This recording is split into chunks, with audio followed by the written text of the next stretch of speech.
Are game engines only meant for developing games? The age-old question, my friends. And if you don't got the time, then the answer is no. Now, what do I mean by that? Let's discuss further.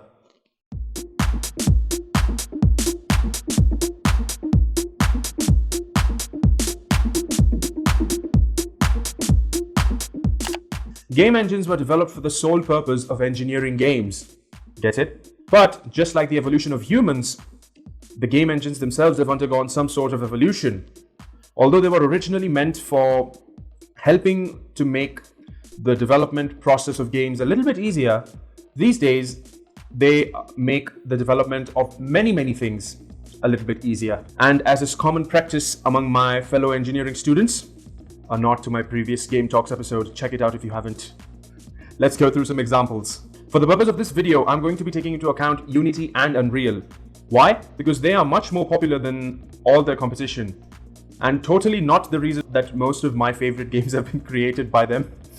Besides video games, both the Unity and the Unreal game engines have been used to create, or at least helped to make, major motion pictures and television series.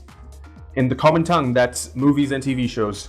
I'm willing to bet that you have seen at least one of my following examples. Piqued your interest, have I? 2016 saw the release of this little film called The Jungle Book, directed by Jon Favreau, starring Hollywood legends such as Ben Kingsley, Scarlett Johansson and Idris Elba, among many others. It even had a Russell Peters cameo. You have to really look for it because he cameoed his voice and it's really small, hence a cameo. Unity allowed the director to see the animals in live action as the actors were performing them in motion capture suits. Now this live action also included the visual effects and the lighting for the environment. Watch the movie if you haven't, it's beautiful. Blade Runner 2049 released the following year in 2017, starring Ryan Gosling, Harrison Ford and Jared Leto, among others. Directed by Denis Villeneuve, sorry if I'm mispronouncing the name. With the help of Unity, the maker and the director of this film were able to visualize all the futuristic actions and scenes that you see in the movie. Next comes Ready Player One by the one and only Steven Spielberg, starring Olivia Cooke, Ty Sheridan and Ben Mendelsohn. I'm sorry if I'm mispronouncing the name again. Before I proceed, let me just say that if you have any love for video games, be it developing or playing them, you need to watch this movie. If you haven't done so already, of course. Okay, so once again, Unity came to the rescue, and because of its adaptive nature, Unity has been used on many such films. I think you will agree with me when I say that this is the age of streaming services. I mean, every other week I hear in the news that some new streaming services popped up. Not that it's entirely bad in any way, but there is one service that really made the big news a few months ago, and that's the arrival of Disney Plus, or Disney Plus Hotstar if you live in and around the Indian subcontinent. You see, to attract customers, every streaming service needs a flagship show or a series of films. Something new, something original. And Disney chose a show which is based in a universe which has massive fan following, Star Wars, and yes, I'm talking about The Mandalorian, if you saw this coming. I saved the best for last. What's so special about The Mandalorian, you say? Well, besides being set in the Star Wars universe, it's got Grogu. At this point, I mean, it's literally all over the internet.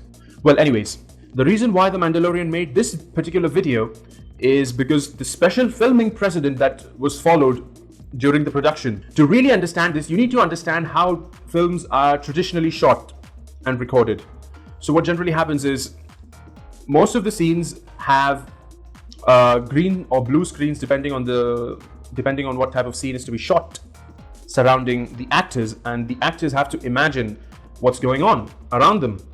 If I can give you an example, if you've watched BVS, Batman vs Superman, towards the end when Batman and Superman were fighting, it wasn't really raining. They weren't even on any building. It was just a studio surrounded with green screen. So imagine you're one of the actors and you're one of the actors. Now you have to imagine the scene. You have to imagine that it's raining and all that. The problem with that, however, is no two people can imagine the same. If you and I are in a scene together and the director tells us that it's raining, I might imagine the rain to be falling at 90 degrees to the ground, whereas someone else may imagine the rain falling at crooked angles. You know, it happens. Rain either falls like this or like this. I don't know if you've noticed, or is it just me? So yeah, no two people imagine the same. So how does The Mandalorian differ? I'll link up a video showing the making of the Jungle Book. Watch that video and you'll understand how it's generally done, more or less. So how does The Mandalorian differ? Well, in the production of this particular series, instead of green and blue screens, they used giant LED screens. Now, because the cost of manufacturing LED screens has gone down over the years, this was possible.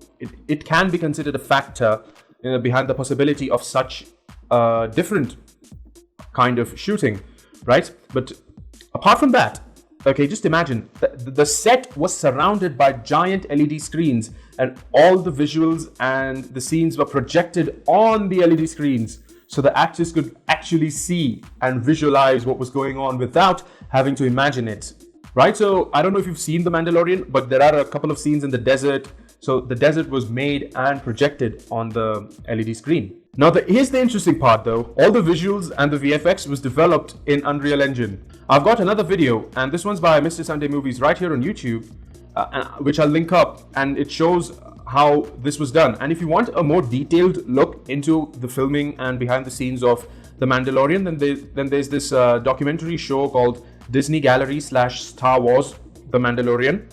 I'll have the Google link in the description. Now, I don't know, but in my region, when you search up a movie or a show on Google, it tells me the platforms on which I can watch it.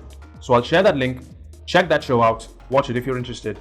It's really cool. Besides films, both the engines are also used for major other fields, such as architecture. And you can check out both the websites of Unreal and Unity, also linked down below. So you can go through some more common examples of where else these engines are used. If you made it this far in the video, I really appreciate it and thank you very, very much. If you enjoyed the show, hit the like button, and if you found this entertaining or informative, hit subscribe and the bell icon so you'll be notified whenever I make new videos. If you're watching this on Instagram, click the heart, follow my page, and turn on post notifications so that you'll be notified whenever I upload new content. Thank you for watching this, and have a good day or a good evening wherever you are or whenever you're watching this.